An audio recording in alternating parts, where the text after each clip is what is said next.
So I've entitled this lesson Biblical Basics for Beginners, or this Bible study. Not this lesson. This entire Bible study I'm calling Biblical Basics for Beginners. And it's designed to go all the way back to the beginning and say, hey, this is a Bible. And what is that? What does that mean? What do you do with it? How do you read it? All of these supposed questions. And so tonight we're going to start with just talking about the construction of the Bible. And my plan currently was that I would have about three Wednesdays of general introduction, and then we will actually get into Genesis 1, talk about creation. And we're going to go through the Genesis prologue throughout these Wednesday nights, meaning Genesis 1 through 11. Since we didn't get to start last week, I may have to find 3 weeks of these lessons and how to condense them into 2. But on April 2nd, that first Wednesday in April, we're not going to have Bible study because it's the missions dinner. So I'm planning on using these next Wednesday nights before the missions dinner to do some introductory topical stuff to the Bible. Then after the missions dinner, starting that second Wednesday, we'll actually dive into Genesis 1, the creation account, and we'll talk about what the 7 days of creation would have been to a very old Hebrew mind. And there's the sun. Okay, so I'm going to try standing and just keep the sun out of my eyes until it gets so low that I don't think it matters. All right, so part 1, construction. How are we supposed to read the Bible? How is the Bible supposed to be read?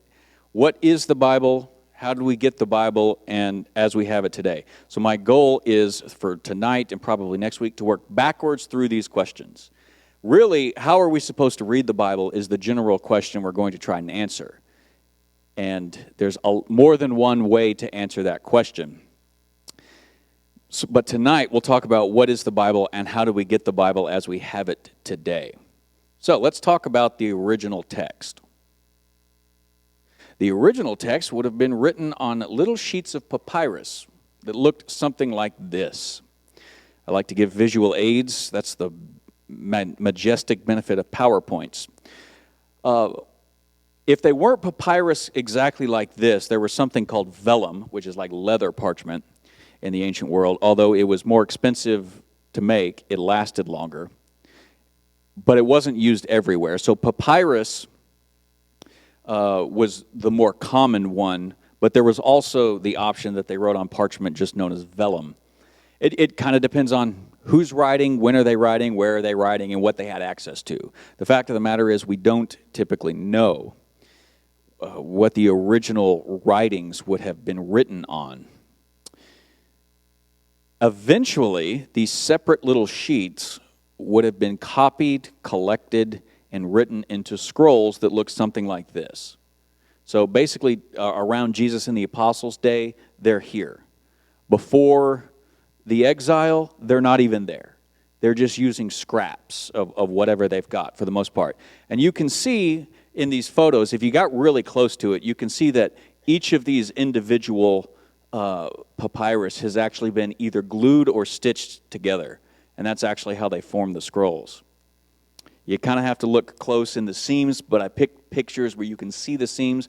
And if you were to look as close as you possibly could on a real one, you'd see, oh, it used to be just this slab, and they wrote it all on this slab. And then they either stitched it or glued it to overlap with this other slab. And then it dries out, and then it sticks together.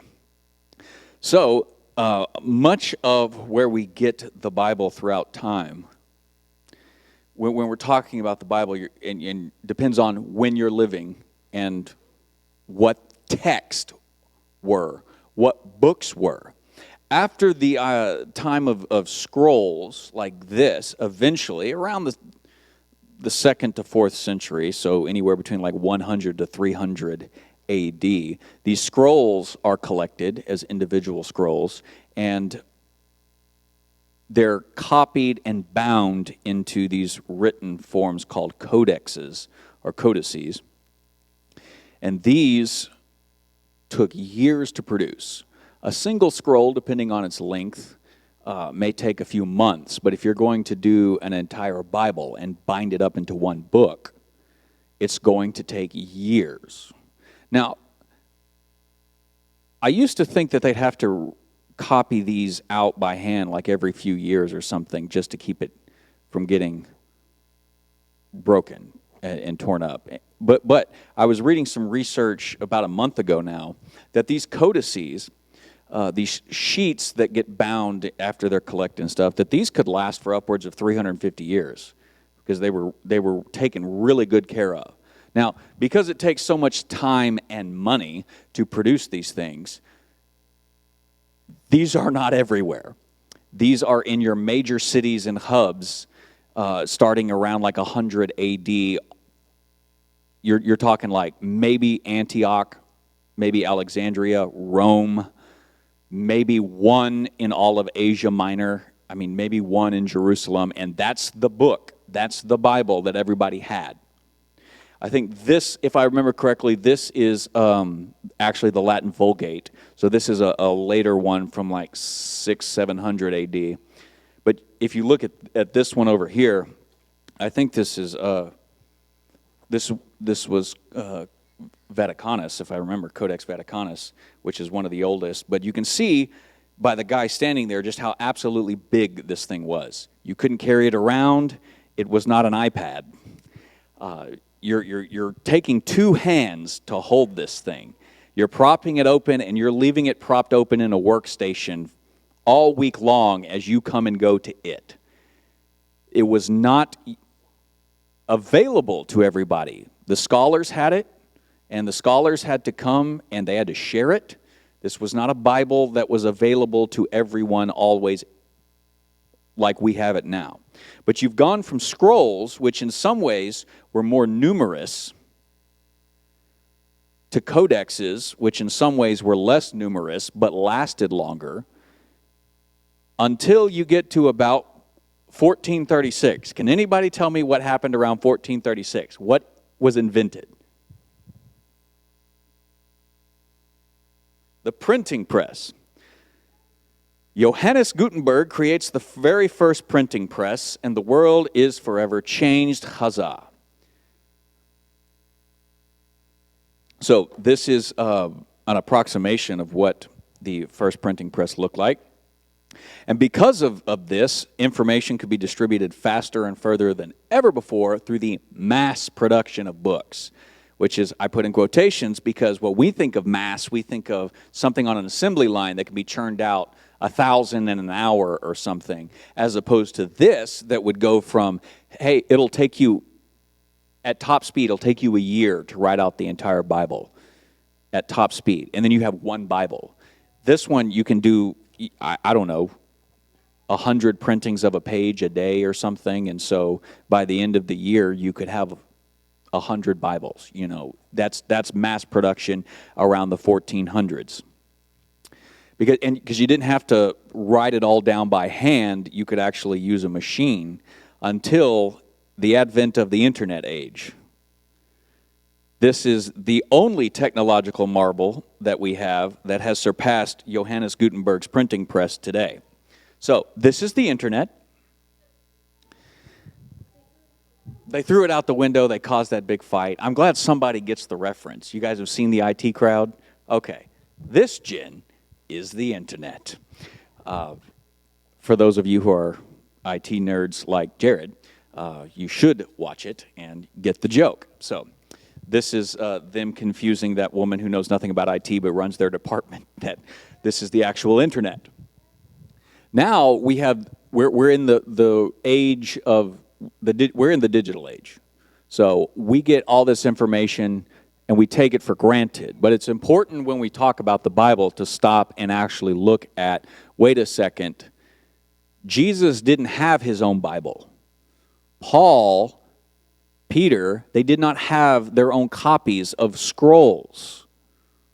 They were too expensive to produce. How did they write letters? We'll talk about a little bit of that tonight. We'll talk about where the epistles came from in a brief idea about them that often gets overlooked.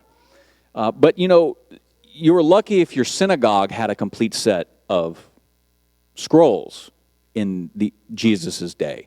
And if anybody did, it was going to be the synagogue. It wasn't going to be you. You did not have access to it unless you were a scribe, a Pharisee, a Sadducee, a lawyer, or whatever. It just wasn't on the table for you. So we've come a long way from the idea of saying the Word of God is those collection of scrolls to a bound book, to everybody has potential access to this bound book. Now today, you just get on your phone and pull it out. But those are like the big major steps. And that's not even to mention anything about the oral text, the fact that they passed it down orally for generations and what that would actually look like. And the fact that oral communication was actually extremely accurate. When that's all that you have to be extremely accurate about it. So if a lot of people say, well, the Bible was communicated orally, therefore it can't be trustworthy by the time it was written down. That's not exactly true. Everybody knew the oral text, and that was about the text that everybody had. Okay, so let's watch this video. I will utilize videos from a few YouTube sources every now and again. This is from the Bible Project, which if you get on YouTube on any level whatsoever and you subscribe to biblical content, subscribe to the Bible Project because they do these short 4 to 6 minute videos on various biblical topics, and they're very good. I highly recommend them. Let's watch this. The Bible. It's one of the most influential books in human history. It explores the big questions of why we exist. It's inspired many people to do amazing things. And confused many others. And you've probably got one sitting around somewhere. So, what is the Bible actually? Well, the Bible is a small library of books that all emerged out of the history of the people of ancient Israel. And in one sense, they were just like any other ancient civilization. But among them were a long line of individuals called prophets. And they viewed Israel's story as anything but ordinary. They saw it as a central part of what God was doing for all humanity. And these prophets were literary geniuses. Really? Yeah, they expertly crafted the Hebrew language to write epic narratives, very sophisticated poetry. They were masters of metaphor and storytelling, and they leveraged all of this to explore life's most complicated questions about death and life and the human struggle. So, there's a lot of different authors writing this book. Yeah, and these texts were produced over a 1,000-year period, starting with Israel's origins in Egypt, then leading up to their kingdom with their first temple. But eventually, they were conquered by the Babylonians, who took them away into exile. Then, at a crucial moment in their history, many Israelites returned to their land. They built a second temple, they reformed their identity, and this is when the Jewish scriptures began to be formed into the shape that we have them today. Okay, the Jewish Bible. What's in it? Well, in Hebrew, it's called by an acronym, Tanakh. The T stands for Torah, sometimes called the Law. That's Israel's 5-book foundation story. The N stands for Nevi'im, the Hebrew word for prophets. And this section consists of the historical books that tell Israel's story from the prophet's point of view. Then you get the poetic books of the prophets themselves. The K stands for Ketuvim, the Hebrew word for writings. This is a diverse collection of poetic books, wisdom books, and more narrative. And the Jewish people believed that through all of these literary works, God speaks to his people. Now, there were other Jewish writings being produced during this Second Temple period as well. Yeah, a really diverse group of texts. And these too were highly valued in Jewish communities. And there was debate from ancient times about whether or not some of these should be considered part of their scriptures. So, this is a lot of different writings over a long period of time. Why did they put them all together like this? Well, altogether, these texts tell an epic story about how God is working through these people to bring order and beauty out of the chaos of our world. And it all builds up to a hope for a new leader who would come and renew all creation. And then the Tanakh concludes, and this leader never comes. So it's an expertly crafted work, but it's missing an ending? That's exactly right. Now, a few centuries later, a Jewish prophet comes onto the scene named Jesus of Nazareth. He claimed he was carrying the Tanakh story forward. Yeah, so Jesus did a bunch of cool stuff.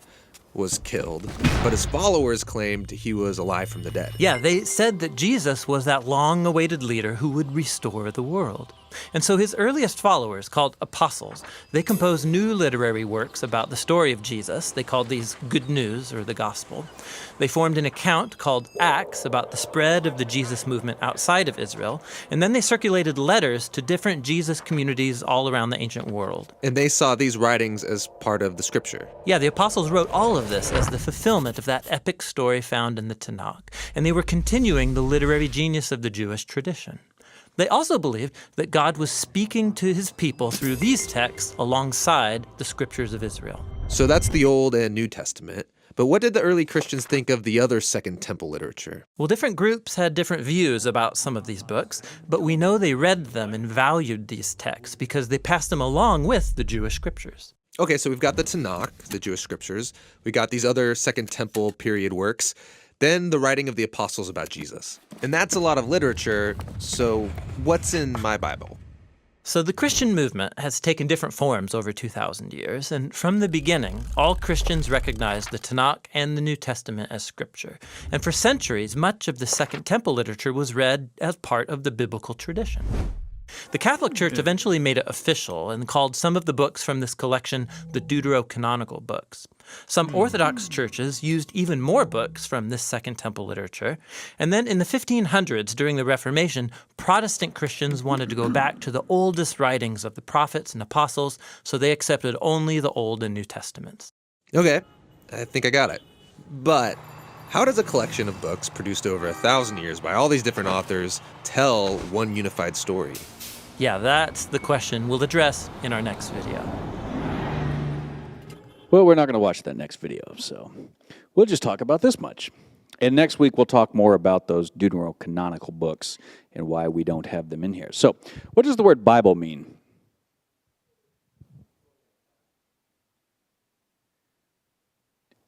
Not directly, I would say. Just the word, like what is the actual word Bible? Yeah. Yes, very good. The word Bible means book, and the term comes from the Latin word biblia. Yeah, good. It indirectly can mean word of God because we're referring to it, but this is the answer to the question that I was asking. Technically, the Latin word is borrowing from the Greek word, but we'll just stick with the Latin because it's around the 1200s that it starts being used for a proper sense for the Biblia, the book, aka the Bible. So when we speak of the Bible, we're almost entirely always speaking of one overall book, right? However, it's not just one book, it's a collection of books. But let's talk about the Bible as a book. We call the Bible a book, and we bind it into a single united library, but it predates these ideas. It predates these definitions, and that's what I want you to see out of the ideas of scrolls, to codexes, to actual what we think of as books, and how the idea of the Bible as a term comes to be. It was not originally written by one author. It was written by many different authors across many different times, places, and occasions. So that's fairly well known, but that has to be our starting point because different authors are going to talk about the same things from different perspectives and points of view. And this is going to affect how we actually read it. You cannot read Matthew the way that you read Paul. They are different authors doing different things for different reasons. You can't even read Matthew the way that you necessarily do Luke. But because they're closer in their purpose and genre, you can read similarities the way that you read Matthew and Luke. But you can't read Matthew, Luke, or Paul the way that you're reading Revelation or Isaiah or Ezekiel. I mean, you have to take into account much more background information before you even come to the text and say, how am I supposed to read this? In Sunday school, we're supposed to be going through 1 Peter right now. And eventually we'll get to 2 Peter and Jude. You can't even read 1 Peter exactly the same way as you read 2 Peter because he's writing to different people with the different reasons for writing. So he writes differently. But there's another reason that we'll come to in just a moment for why his two letters sound so different. But as the Bible Project correctly points out, the Bible is a small library of ancient Hebraic text written by an unknown number of authors, editors, contributors, scribes, and amanuenses. We'll talk about what those are in a second. Until we got the finished version of each book as we have it, those books are compiled, they are copied, they are passed along, and they are bound together in groups. Those groups eventually take on the subsections of the Bible, and then we bind them into one literary book. However, I thought this is a ESV collection of the journals Bible, where it's broken up by individual books or sections, and you just read those books as those books were written, with pages for you to write in and take notes in. It's a very helpful practice, and that's one way to go about it. So, educated people, and they were educated, the most educated literary scholars of their day, which we should not disregard just how educated that would have been, just because they were not scientific minds, or they were not professional mathematicians or anything. They were educated people. They understood their literature better than we ever will. And they collected their works, they compiled them, they edit them, they put them in their final forms as we have them, and they construct them into a single unified book. In the Old Testament, they called it the Tanakh, which the video has already referenced, but we'll get more into that maybe tonight, maybe next week. So, the Bible, one way that you can think of the Bible is that it's one book out of the many.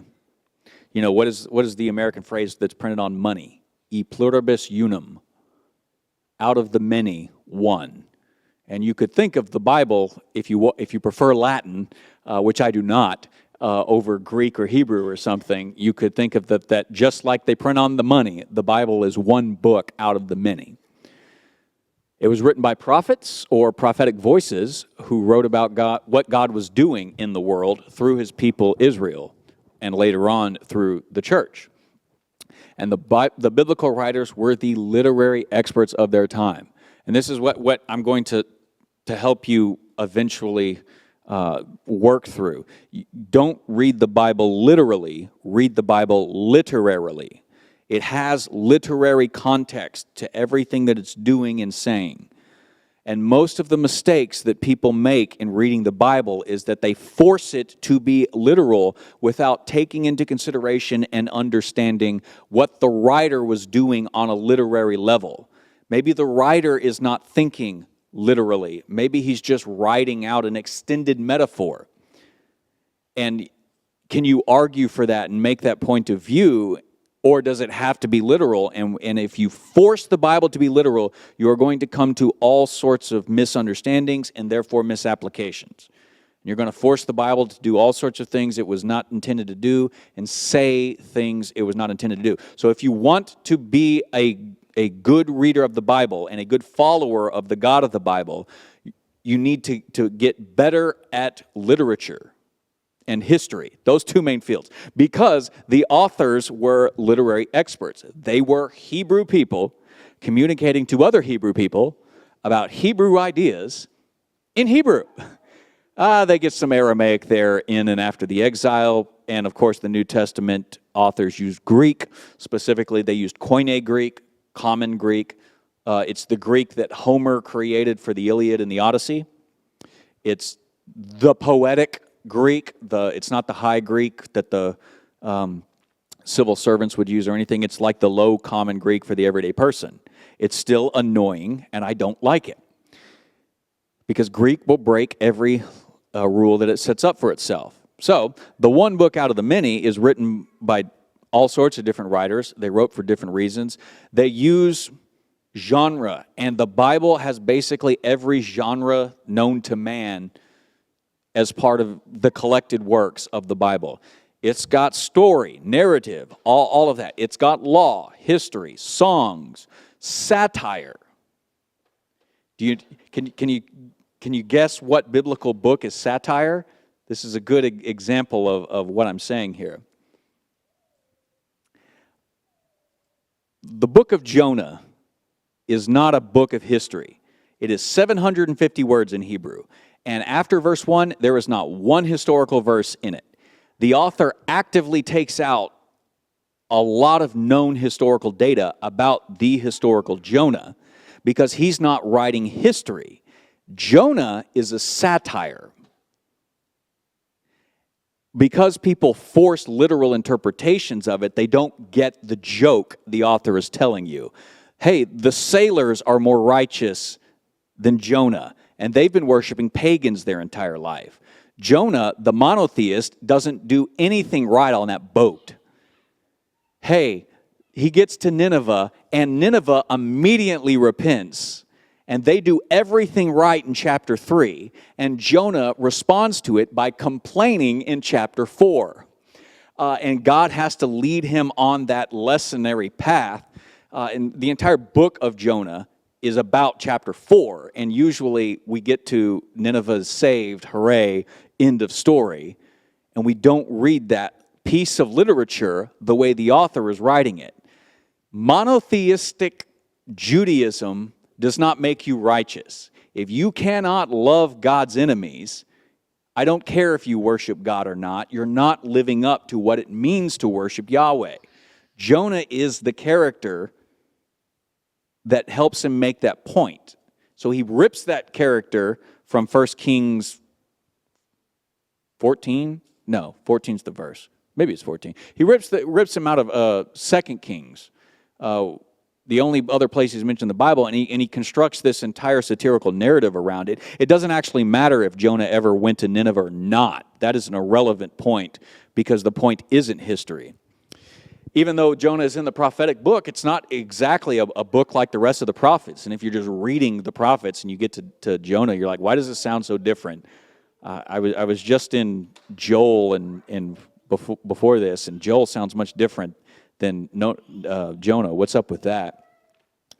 Not only is every genre a part of the Bible, every literary device known to humanity can be found in the Bible. I don't know of a literary device that can't be found here. Metaphors, similes, of course, are everywhere. Jesus, in particular, spoke in hyperbole everywhere. The anthropomorphic language that portrays non-human things as humans, like God. When it says God's righteous right arm, God has no right arm. That's anthropomorphic language. Euphemism, which of course is trying to say something gently that's otherwise could be said harsher. If that's what euphemism is, can you guess what dysphemism is? See, a lot of people know what euphemism is. Dysphemism is the opposite of euphemism. It's when, instead of saying something nice and polite when you could, it's when you deliberately say something harsher than you need to make your point.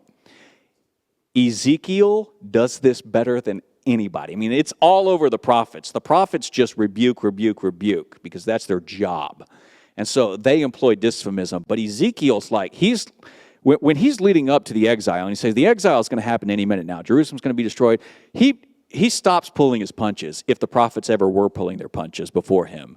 And he's just like basically cursing at his own people. He's trying to be harsh and trying to be intense because he's trying to get their attention and say, you deserve this. What are you going to do about it? These documents are collected over time. They're edited. They're compiled into the single volume that we call the Bible. And most of these editorial processes would have begun around the Babylonian exile or shortly thereafter, somewhere around 539. Books like Kings probably were finished by the time of the exile because they don't go any further than Judah getting sent into exile. But it would take generations for the Old Testament to be complete as we have it because certain books like Deuteronomy had to be updated for post-exilic generations. So reading a little bit here from Deuteronomy, the book, if you just went all over the book, it has updated peoples, places, and cities everywhere. And usually in English, they're put in parentheses so that you can break apart what Moses is saying or would have said and what the author needed to make known to the post-exilic society of Judah. They wouldn't have understood Moses' use of this term, so they have to spell it out. Moses mentions this people. Those people are no longer called that. Most of the ways that you're going to see that in your English Bibles have Moses' words in parenthesis, and then they stop the parenthesis, and then I'm sorry, I said that wrong. Moses' words in quotations, and then they'll put parenthesis around the stuff that would have been added for clarity during or after the exile. So Moses is talking in Deuteronomy 2, starting in verse 9. The Lord said to me, do not harass the Moabites or provoke them to war, for I will not give you any part of their land. I have given them Ar to the descendants of Lot as a possession. Close quotations. Parenthesis opens. The Emites used to live there, people strong and numerous and as tall as the Anakites. Like the Anakites, descendants of the Nephilim clans of Genesis 6, they too were considered Raphaites, another giant clan. But the Moabites called them Emites. Horites used to live there in Seir. The descendants of Esau drove them out. They destroyed the Horites from before them, and they settled in their place, just as Israel did in the land the Lord gave them as their possession. So I underline this so you can see, look, Moses can't be saying this because Israel hasn't gone in and conquered the land when Moses is delivering Deuteronomy. These are editorial aspects to Moses' words that they put there for clarity, and that's as much inspired word of God as Moses' original words that stopped in verse 9. And it gets picked up in verse 13. And the Lord said to them, now get up and cross to the valley of Zered. So we crossed the valley. And then he goes on talking. There's 38 years we passed on from the time of Kadesh Barnea. And then if you just go back down to 20, another parenthesis opens, and then again underlined here, they drove them out, and they have lived in their place to this day, telling you the time frame that this is happening, but the fact that it's happening after Moses. Somebody's writing and adding to the words of Moses. Oh no. Is that bad? Is that wrong? Does that mean Moses forgot something? No. It's everywhere in the Old Testament. You could learn to pick up on these types of things. Let's talk about another one out of the book of the prophets. Because the prophetic books are generally arranged the way that we have them by the exilic or post-exilic community. Isaiah is a perfect example of this. This is a picture of the Dead Sea Scrolls Isaiah scroll. Arranged literarily. Isaiah, although having written the words, didn't put them in the order that they're written and passed down to us. Isaiah 1 through 39, 40 through 55, and 56 through 66 are topical groupings made together. I think it's a bit foolish, but you'll hear people talk about 1st, 2nd, and 3rd Isaiah. And by that they mean Isaiah 1 through 39, 40 through 55, and 56 through 66. And this idea, this language is what scholars will say, oh, Isaiah didn't write anything but 1st Isaiah. And then during the Babylonian exile, some people came along, and maybe they were Isaiah's disciples, and they wrote 40 through 55. I don't think that is a necessary conclusion, but you might hear that if you're reading something on Isaiah. Because I think what's more likely is that during or after the exile, when they're collecting all the works of Isaiah, who told them, you're going into exile, 300 years before they were going to exile? They put it in order, and Hebrews don't base things on chronology as much as they do base things topically. So they're looking at it, and they're reading Isaiah's scraps, rewriting it onto specific pages, and they're like, how are we going to bind this, and what order are we going to pick? And they pick 1 through 39, and that's like a big section. And then they're like, okay, well, everything around 40 through 55 is a different group. And so they group it all together, and they put it next. Because it's like 1 through 39 is everything historical about Isaiah telling the people, you're going into exile, you're going into exile, you're going into exile. And then 40 through 55 is, now that you're in exile, let me tell you what's going to happen now. And then 56 through 66 is like, after exile, here's what's going to happen. It doesn't have to be that later people pretended to be Isaiah or were descendants of Isaiah's teachers or something, and then they wrote these passages later, because they grouped them in that order to help make the literary point that the post-exilic community was living through and having to wrestle with. We know Isaiah is a prophet because he said we were going into exile. We went into exile. What happens after exile? The book of Isaiah will help you flow that out from beginning to end if you read it as a book the way it's been grouped together in this order. You can pick up on that. The other prophetic books are likely designed that way as well, especially the major prophets, Ezekiel and Jeremiah. Jeremiah, not a chronological book. That jumps all over the place based on the topics. Where one chapter ends, another chapter begins, and it may be 15 years difference between their writings. Jeremiah was a young guy when he got started, and he was an old man when he finished. His book is the longest singular book of the Bible if you don't count Psalms, since Psalms is 5 books. Most of the epistles would have usually been composed with the help of amanuenses. Amanuenses are the closest things that we have to them today are like secretaries. Dictation or court stenographers. However, unlike dictation or court stenographers, it was not necessary for them to write down word for word what a person was saying. You had to work with an amanuensis, and you would come to them and say, hey, I need to write a letter to the church at Rome. I need to make these points, and I need your help crafting a letter that the church at Rome can understand so that when so-and-so goes there and reads it out for me before I get there, they understand and can further explain what I meant. So Romans 16:22 says this, I, Tertius, who wrote down this letter, greet you in the Lord. Did you pick up on that when the last time you read Romans? Paul didn't pen the letter to Rome himself. Tertius wrote down his ideas for him. Peter, 1 Peter 5:12 says, with the help of Silas, whom I regard as a faithful brother, I have written to you briefly. So he tells you Silas, maybe the Silas that actually traveled with Paul in the book of Acts and helped Paul's ministry, helped Peter write down his words. Peter likely may not even have known how to write. We don't know.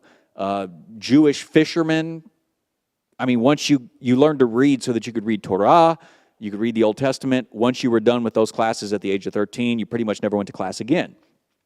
And so much of that was oral in nature anyways, that we just don't know if Peter could even write. Paul, who likely could write, still used amanuenses. And a lot of people who say, well, this book is genuinely Paul and this book can't be because, Galatians and Romans, that's genuinely Paul. Colossians and Ephesians, that can't be Paul because it doesn't sound like Galatians and Romans. One explanation, obvious as it is and often overlooked, is Paul could have been using different amanuenses throughout his life. Tertius helped him write Romans. A different person helped him write Galatians. And if you're reading Galatians, when Paul says, see how I'm signing this with my own hand in such big letters? Because the common thing to do was you would sign the letter with your own name at the end to say, hey, yeah, this was really me giving you the ideas, if not the specific words. So I'm pointing all of this processing stuff out to get you to understand one very important thing about the Bible. The Bible is, we call it the inspired Word of God, right? But inspiration is not a moment. Inspiration is a process. The Bible took time to develop and get to the form that we have it now. Authors had ideas that they wanted to sit down and communicate, and they could have worked those ideas out in multiple drafts and multiple copies, even the simplest of epistles. And then Paul could have written out his own copy of it, and then he'd go to an amanuensis and says, here's my first draft. Let me know what you think. Here's my ideas when I'm trying to get done. Bring me a draft, and we'll sit down and we'll talk about it. Depends on how much money he had to get paper. Okay. So I'm going to stop there tonight and give you the chance to ask questions. And we'll pick it up from there next week, and we'll break down the Bible a little bit more details section by section. And we'll talk about which books are in our Bibles, which books are not in our Bibles, why is that, and what should we do about it. But in the last few minutes here, does anybody have any questions? I will repeat them into the mic for the sake of the recording.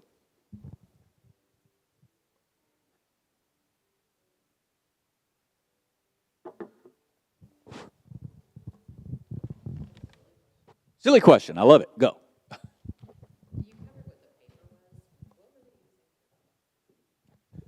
I am not entirely sure. I've never done a deep dive study on the ink that they used. Different places would have used different kinds of ink. One of the ways that we can actually date text is and the way that they spot forgeries is actually by the papyrus, and they can date that, but also by the ink. They can break down what chemical components are in the ink, and then they can compare it to ancient documents. And one of the ways they spot forgeries is to say, nothing we have from 200 AD has this construction of ink, so we know it could not have been produced before the 1800s. So this is a forgery from the 1800s. So,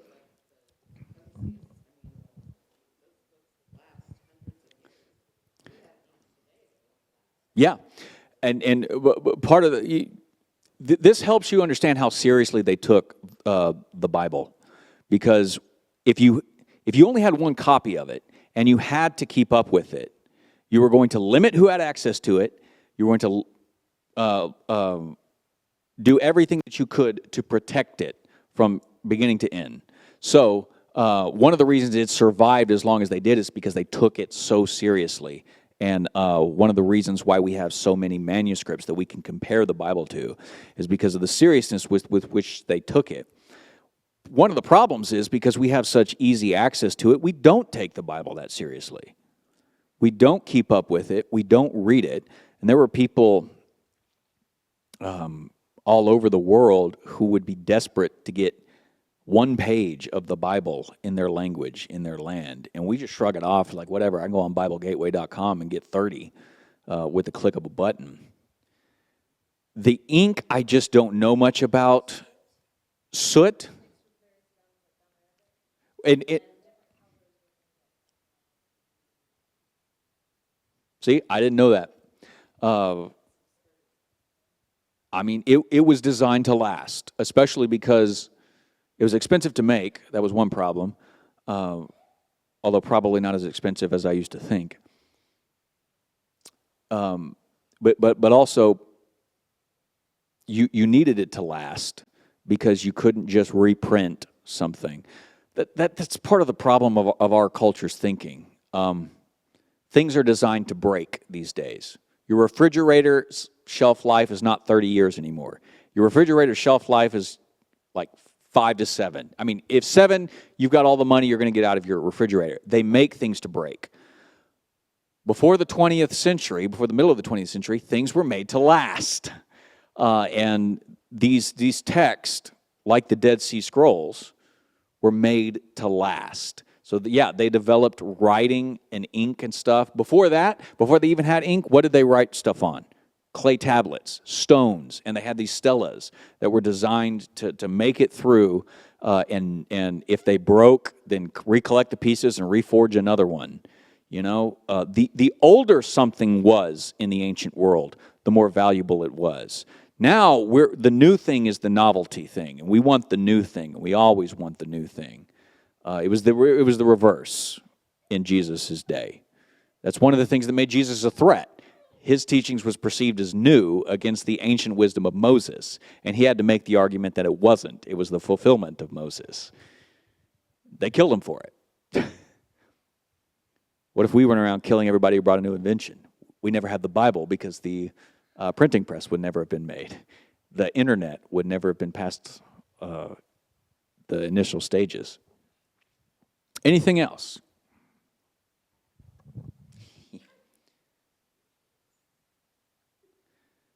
Okay, so next week we're going to talk a little bit about the books in the Old Testament, the books in the New Testament. Though everybody agrees on the books in the New Testament, but we're going to spend a little time next week talking about why aren't all these other Hebrew books in our Old Testament? Why do the Catholics have these books? Why do the Greek Orthodox and the Roman Eastern Orthodox cultures have these other books? And why don't we?